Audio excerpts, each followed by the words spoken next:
A foolish consistency is the hobgoblin of little minds, adored by little statesmen and philosophers and divines. If a man does not keep pace with his companions, perhaps it is because he hears a different drummer. A different drummer.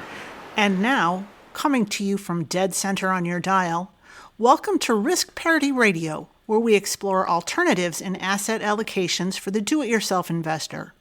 Broadcasting to you now from the comfort of his easy chair, here is your host, Frank Vasquez. Thank you, Mary, and welcome to Risk Parity Radio. If you have just stumbled in here, you will find that this podcast is kind of like a dive bar of personal finance and do-it-yourself investing. Expect the unexpected. It's a relatively small place. It's just me and Mary in here. And we only have a few mismatched bar stools and some easy chairs. We have no sponsors, we have no guests, and we have no expansion plans. I don't think I'd like another job. What we do have is a little free library of updated and unconflicted information for do-it-yourself investors. Now, who's up for a trip to the library tomorrow? So please enjoy our mostly cold beer served in cans and our coffee served in old chipped and cracked mugs, along with what our little free library has to offer.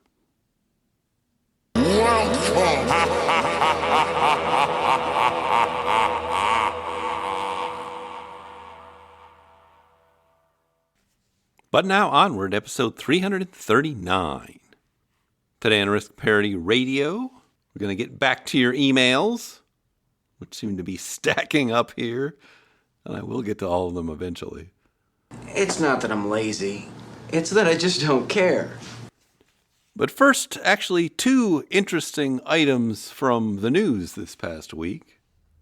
First, there's an interesting article out by David Blanchett at the Think Advisor website, and it's entitled, "Is the 4% Rule Too Safe?" You can't handle the truth! And he argues, fairly convincingly, even though it's a short article, that 5% ought to be the baseline for the average retiree for financial advisors who are advising their clients. Watch out for that first step, it's a doozy! And he notes that 61% are still at 4%, and a number more are even less than that. Now, this is pretty much what we've been saying here all along since the middle of 2020 when we started this podcast. Inconceivable!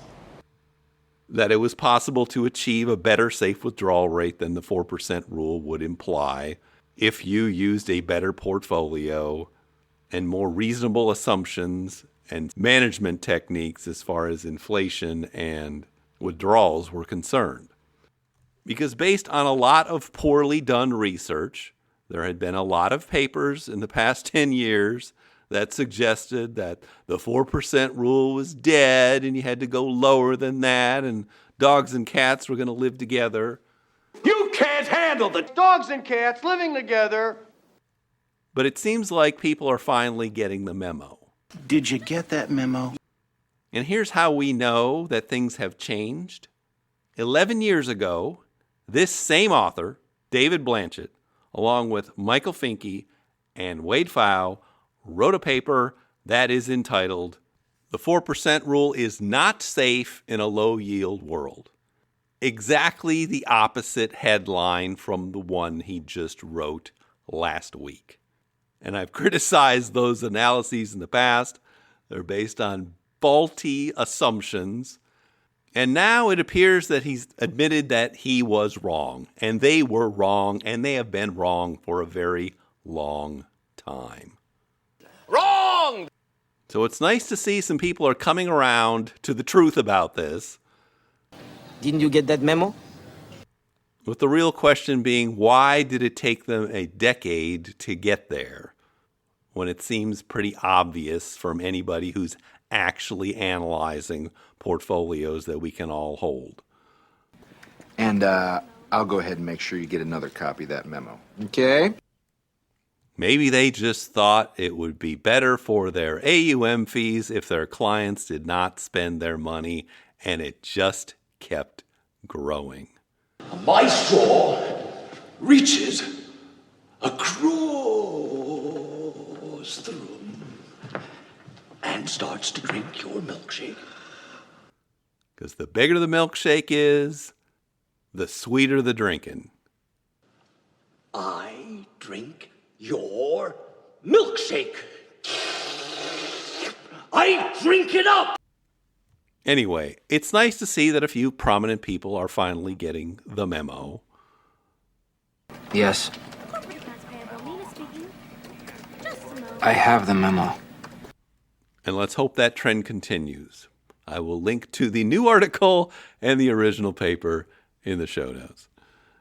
The second newsworthy item came out just in the past couple days. It is an article about the financial independence movement by a journalist at the New York Times who had attended the EconoMe conference. Now, most of the article is very sensational and probably not worth reading because it's about tech bros who had cashed out large sums from startup stuff in their 20s. Do you think anybody wants a roundhouse kick to the face while I'm wearing these bad boys? Forget about it. And are running around buying expensive cars and houses and flashing their wealth. Forget about it! So the headline and the opening part of the article and the end of the article are all fairly sensational, clickbaity. Like a garbage truck dropped off the Empire State Building. But the middle of the article does talk about normal people at the EconoMe conference. Yes! And in particular, the case study that I participated in, that we did that Sunday morning. And I will just read you what it says here, because it's my claim to fame this week. Surely you can't be serious. I am serious. And don't call me Shirley. And I quote, "In one morning session, a brave volunteer named Krista put her life's balance sheet up on a big screen so that 500 strangers could critique it for blind spots. She is 35 with 4 kids, ages 16, 15, 9, and 7, and makes $32,000 working in a library in Wisconsin. Over the last 7 years since discovering fire, she and her husband had slowly paid off $200,000 in credit card and home and auto loan debt. But she knew, she said, humbly dipping her head a bit, that she still had a long way to go, especially when compared with all the younger, already retired millionaires in the room." Young America, yes, sir. "Wait a second," Frank Vasquez, one of the conference speakers, interrupted. "No. Do you all see this? Krista was a teenage mom who grew up in poverty. We are looking right now at a map of a hero's journey." And I meant every word I said there. The map, in fact, we were looking at is the one we talked about in episode 208, which is for beginning investors and getting from starting saving all the way to financial independence, along with the numbers she provided. Now, it would have been a much better article if they would have spent a lot more time on Krista's story and forgot about the tech bros and their Lamborghinis. No more flying solo. Because financial independence should not be just for tech bros and chiefs and warriors and rich and powerful people. It should be for all the people. Only the eyes of a chief may see the plebnista.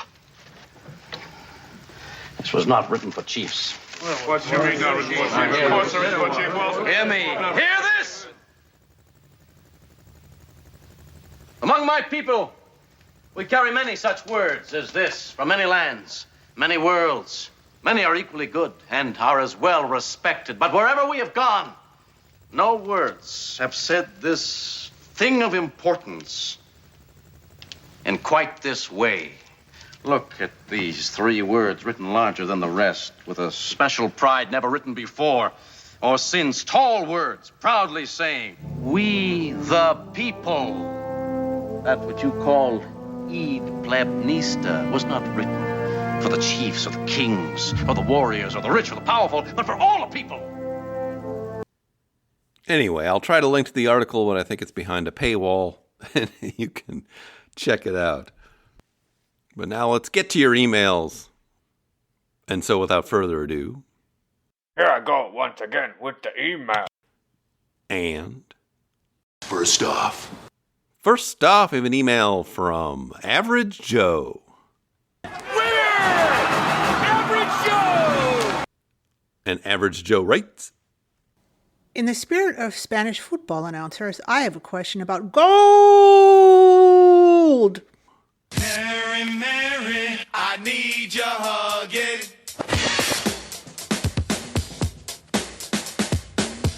I am building a decumulation golden butterfly portfolio with a target accumulation of gold within 1 to 4 years from retirement. The Wall Street Journal reports that Chinese buyers' purchase of gold bars and coins rose 26.77% to 106.32 tons. With China and Russia buying gold for diversification from international sanctions, would I need to have the patience of Job to wait it out until gold stabilizes or falls, or dollar cost average into a new gold price floor to diversify with what gold is presently priced? I am concerned it may take a decade for the price to fall. Crystal ball crashing. Sincerely, Average Joe from Arkansas. P.S. I placed a donation to the Father McKenna Center as your response is worth more than the weight of gold. Yeah, baby, yeah! Well, first, thank you for your donation, and we have moved you to the front of the line. As most of you know, we do not have any sponsors on this podcast, but we do support a charity called the Father McKenna Center that helps hungry and homeless people in Washington, D.C., and if you make a donation to the Father McKenna Center, you get to go to the front of the email line. And you can do that in a couple of different ways. You can go through our support page and donate through Patreon, and we're set up there for that. Or you can also go directly to the Father McKenna website, as Joe has done, and make your donation there directly. Money! Either way, if you've done it, please note that in your email so I can flag it and move it to the front of the line. And thank you for your support. Now getting to your question.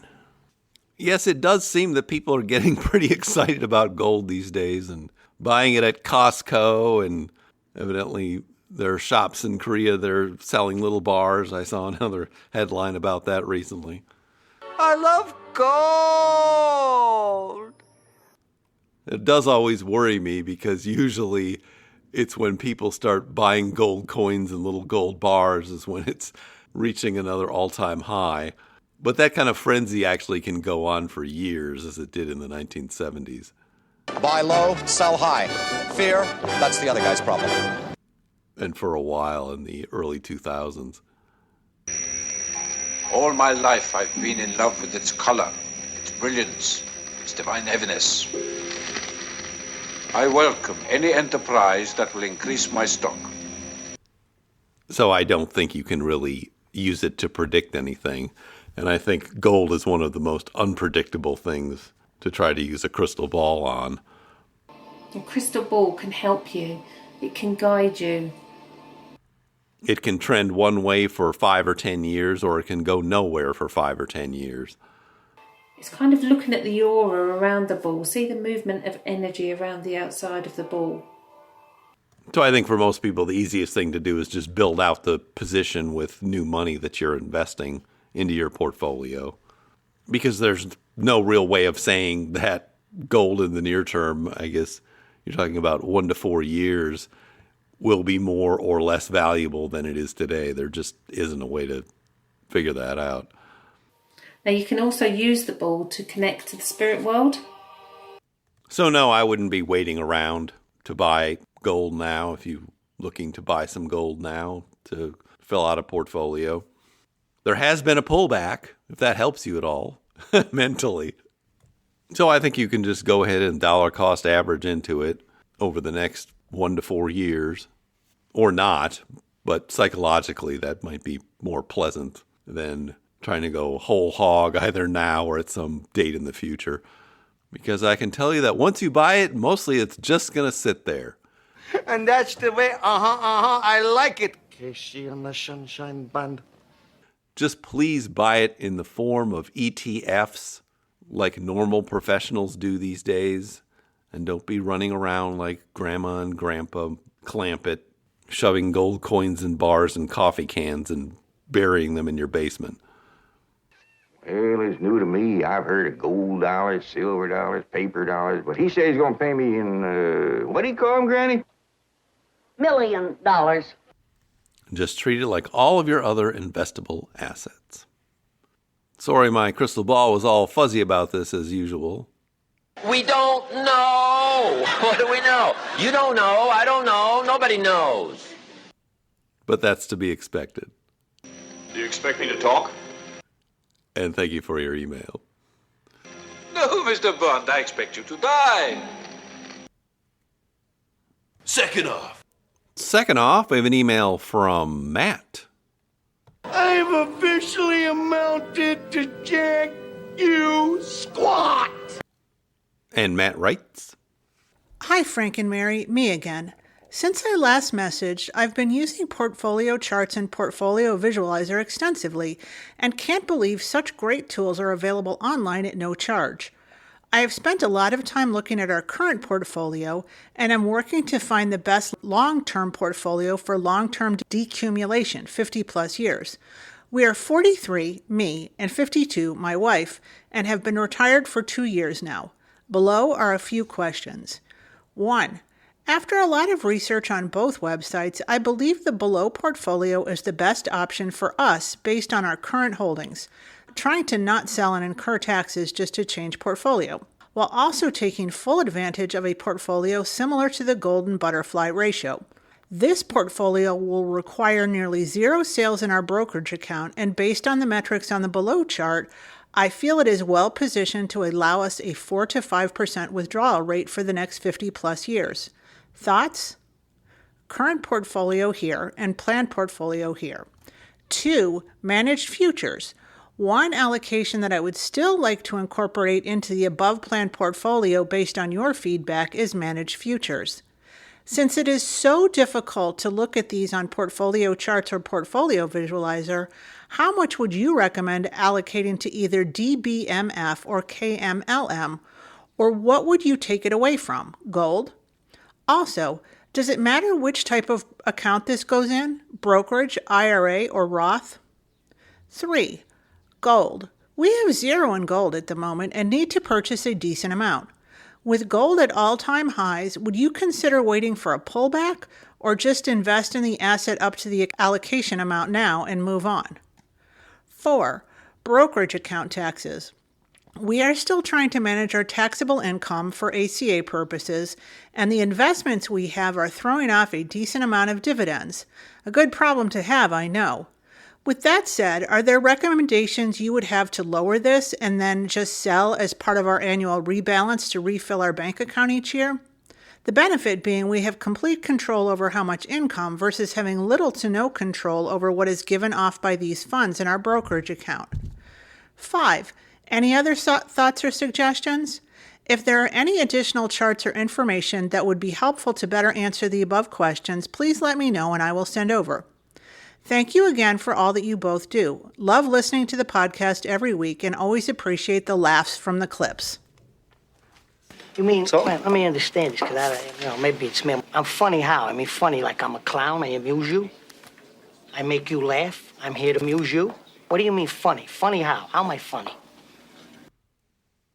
Well, we've got a lot to chew on here with 5 questions.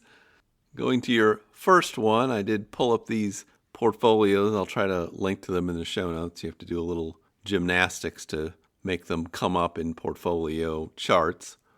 And I'm going to be looking at the planned portfolio because otherwise this is going to get too confusing. So what your planned portfolio looks like is, on a macro allocation basis, is 62% in stocks, and that includes 2% in REITs, 23% in treasury bonds, of which 10% are short-term and in T-bills, and then you've got 15% in gold. All in all, that looks like a pretty good portfolio to me. And as David Blanchett says, we should start with a 5% safe withdrawal rate now, although I see you're going for a 50-year time frame. But between 4 and 5% should be easily achievable. I am wondering whether you've got a little too much on the cash side here. 10% is okay, but then if you're going to have that much in cash, I'd probably move some of the intermediate treasury bonds over to the long-term treasury bonds, because that will give you a little bit better protection in a recession. But I think this portfolio is well within good parameters. I'm not sure you really need that 2% in REITs. It's probably not doing much of anything. So that could just be folded into your other stock allocations if you wanted to, but I have no objection to you keeping them. It's just a management issue. Make sure if you do have REITs, you're putting them in an IRA because they do throw off ordinary income. Question number 2, managed futures. Considering allocation to those and wondering where you should take it from and whether you should go with DBMF or KMLM or something else. Well, let's answer that question first. I think DBMF is the closest thing to an index fund in that category, so I would probably use that one. In general, the recommendation for alternatives is between about 15 and 25%. You already have 15% in gold, so I would not add any more than 10% in a managed futures fund. And that, incidentally, is similar to what we actually hold in our personal accounts. About 15% in gold and about 10% in a managed futures fund. Now, where should it come from? Well, I think I would probably use the 2% in REITs for this purpose and then just take a little bit out of each other thing. I probably would raid the short-term bonds and then move a little bit of the intermediate-term bonds over to the long-term side. But you could also think about something that is 10% gold and 10% DBMF as the total allocation to alternatives, which might work pretty well with this portfolio. And if you did that, you could take the 5% from gold, 2% from the REITs, and 3% from the short-term bonds or T-bills. Or you could go over and take some of the other stock allocation, because you still have 60% going on in the stocks even after you move the REITs over. In terms of which kind of account it goes in, I would favor putting it into a retirement account because it does throw off some distributions. They are actually pretty good about not making them too nasty, but there will be some unpredictable distributions, particularly at the end of the year out of that fund, particularly if it has a good year. I don't think you would think it'd be a maximum growth kind of thing, so I don't think you would put it in the Roth. Question 3, gold. You're wondering when to make the investment. This was what we just went over in the last question from Average Joe. Hey, Rocky, watch me pull a rabbit out of my hat. Again? And the answer is, I still don't know the answer. Now, the crystal ball has been used since ancient times. It's used for scrying, healing, and meditation. Or at least can't tell you what would be the best answer.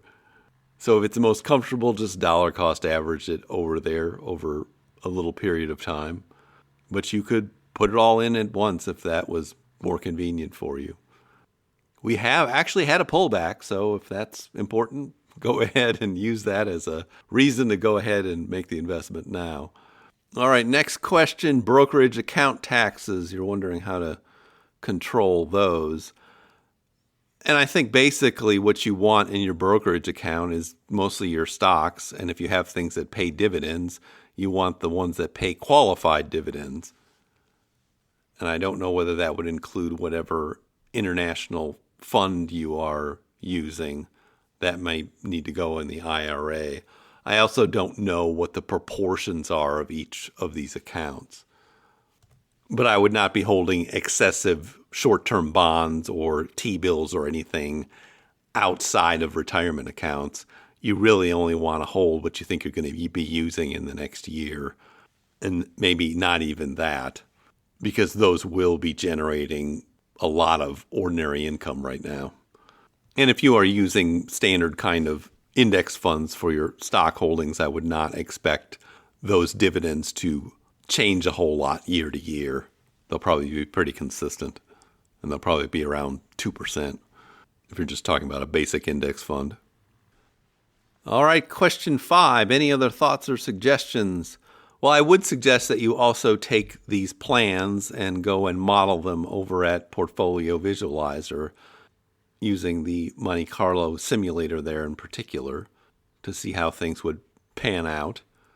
And I'd also probably download the toolbox from Early Retirement Now and run a portfolio like this in there. You won't be able to run your exact portfolio in that, but they do have stocks and FAMA French factors and treasury bonds and gold there, so you can construct a portfolio of all those things and see how it performed over the past 100 years or so, and that might be valuable too.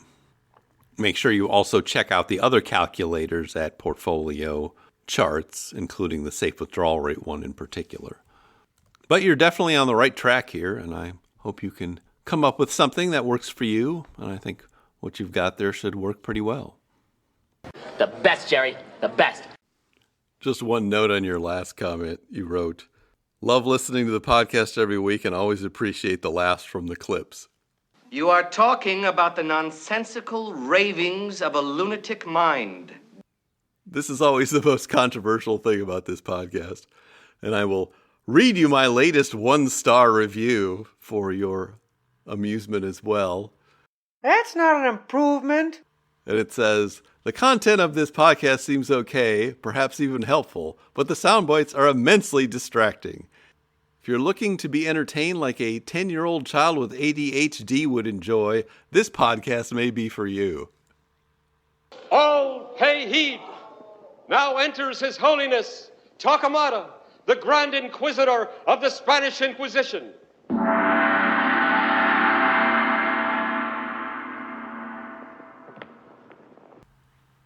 What can I say? I resemble that remark. Torquemada, do not implore him for compassion. Good thing this is a hobby and I'm not dependent on sponsorships. Torquemada, do not beg him for forgiveness. But it does kind of weed out the riffraff, I must say. Torquemada, do not ask him for mercy. Anyway, hopefully that helps, and thank you for your email. Let's face it, you can't talk him out of anything. Next off, we have an email from Kimbrough from Alaska. Anchor down in Anchorage, Alaska.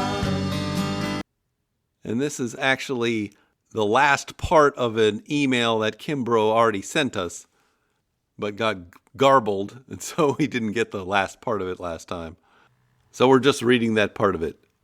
And Kimbrough writes, "Hello, Frank and Mary.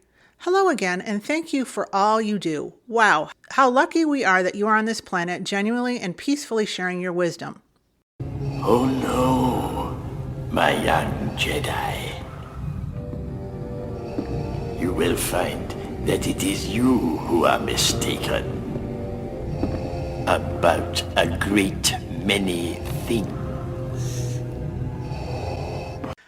PFF is also down at a low now. I need these pieces of the whole diversification picture.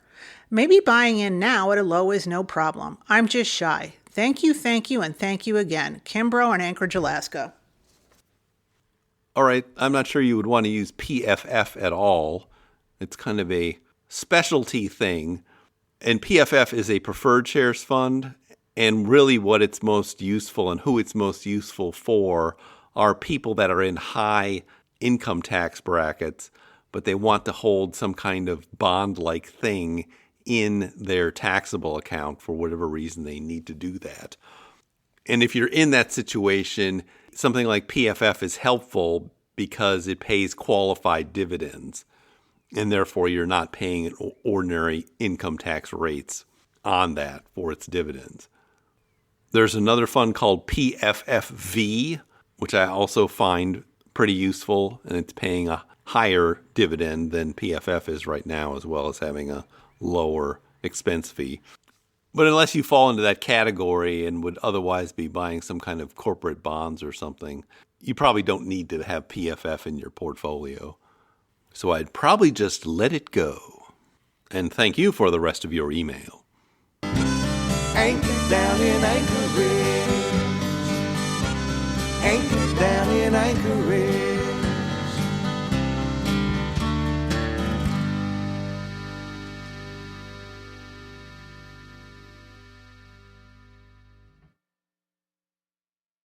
Last off. Last off, I have an email from John. Well, how about John? That's nice and simple.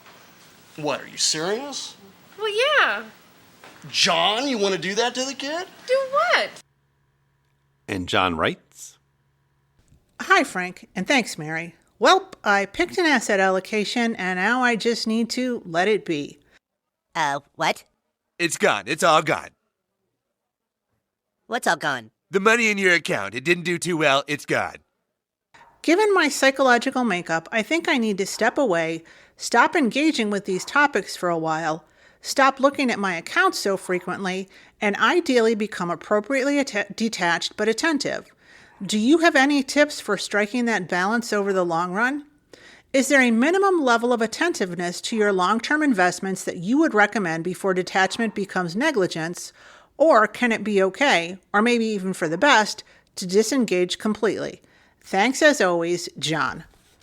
Hey, John. Hey, let's go to the John. Huh, John? Let's go. Well, wouldn't he outgrow those jokes? Well, look, kids are mean. Look, I just want him to have a happy childhood, too. But Long John Silver? I mean, I don't know what to say. All right, this is a follow-up to John's emails that we talked about in episodes 329 and 330 about his various portfolio machinations and use of the portfolio matrix at portfolio charts. Groovy, baby! But getting to your question, I don't really know your exact temperament, but in general, people who are not looking at their portfolio or fiddling with it often or thinking about it often tend to do better than the ones that are looking at it and fiddling with it pretty often.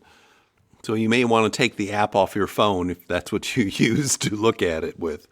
On the other hand, I don't have any trouble looking at my portfolio fairly often, and I have to for the purpose of this podcast anyway. So I think it helps if you just have a very long perspective on what has happened in the past and all of the different things that could happen. And you see that everything is generally just some kind of variation of something that happened before.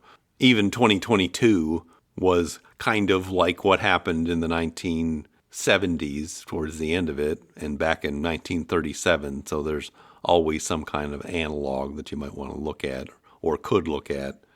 I think if you don't have that kind of historical perspective, that's what makes people really nervous. And it's problematic because they tend to think that this never happened before, something like this never happened before. And the truth is always, well, this exact thing didn't happen before, but something like it or something that had a similar effect did happen before. You're just not aware of it. You keep using the word. I don't think it means what you think it means.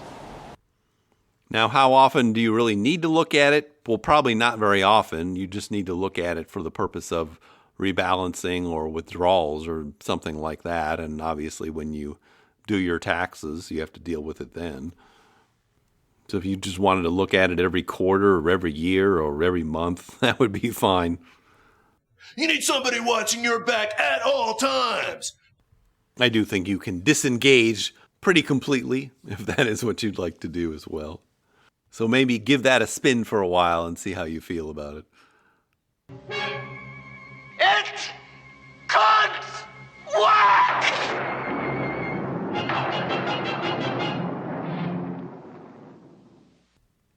As long as you're not actually playing around with it and trying to market time, you can look at it as often as you like. Sorry, that wasn't a very definitive answer, but it is what it is, and it does depend largely on your personality. Hopefully it helps a little bit, and thank you for your email. Bow to your sensei. Bow to your sensei! But now I see our signal is beginning to fade.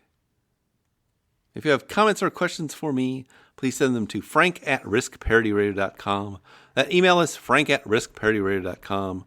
Or you can go to the website, www.riskparityradio.com. Put your message into the contact form and I'll get it. that way.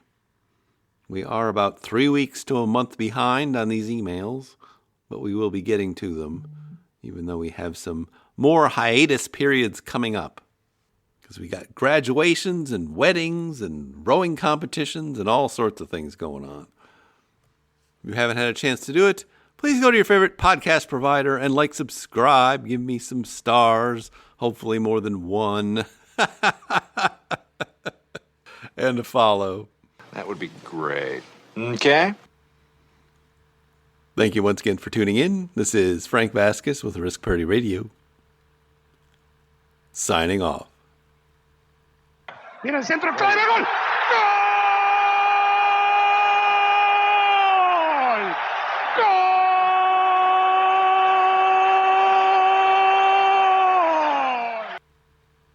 The Risk Parity Radio Show is hosted by Frank Vasquez. The content provided is for entertainment and informational purposes only and does not constitute financial, investment, tax, or legal advice. Please consult with your own advisors before taking any actions based on any information you have heard here, making sure to take into account your own personal circumstances.